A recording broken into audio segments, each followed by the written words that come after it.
Pesan ini bukan sekedar pesan, tetapi pesan penting terutama buat para wanita yang baru pertama kali atau sudah lama tidak berhubungan seksual. Kenapa perlu kencing atau buang air kecil bak sebelum dan sesudah berhubungan seksual? Hal ini penting untuk mencegah infeksi saluran kencing (ISK) pada para pengantin baru. ISK seringkali terjadi antara lain berupa infeksi kandung kencing sistitis.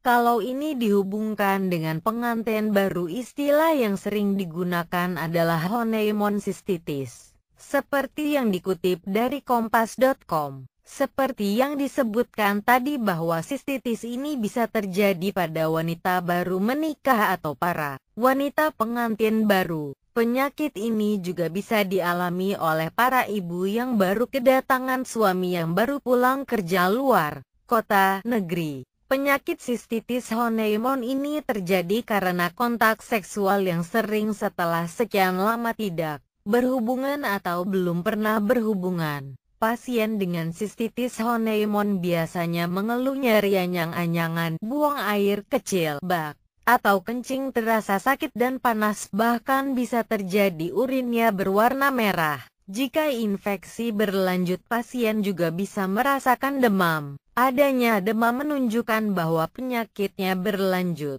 Harus diduga sedang mengalami sistitis.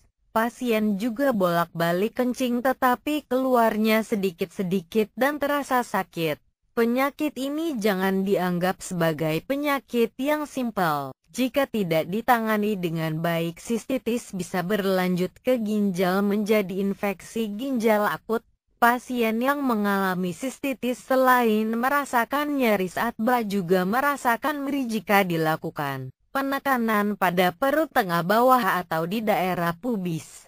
Pemeriksaan urin bisa ditemukan adanya sel darah putih atau sel darah merah yang jumlahnya berlebih. Jika kondisi sakitnya berat, bisa ditemukan peningkatan kadar sel darah putih leukosit di dalam darah. Pasien dengan keluhan seperti ini harus berobat ke dokter. Dokter akan memberikan antibiotika dan penghilang sakit untuk saluran kencing pada pasien yang mengalami sistitis ini. Apakah penyakit ini bisa dicegah? Tentu bisa dicegah. Kembali mengikuti anjuran dari judul tulisan ini. Usahakan untuk kencing atau buang air kecil sebelum berhubungan seksual dan setelah berhubungan seksual. Memang sepertinya merepotkan kalau kebetulan kamar mandi atau toilet di luar kamar tidur, tetapi ini adalah upaya terbaik agar terhindar dari sistitis atau infeksi kandung kencing. Tetap minum air putih yang cukup 8-10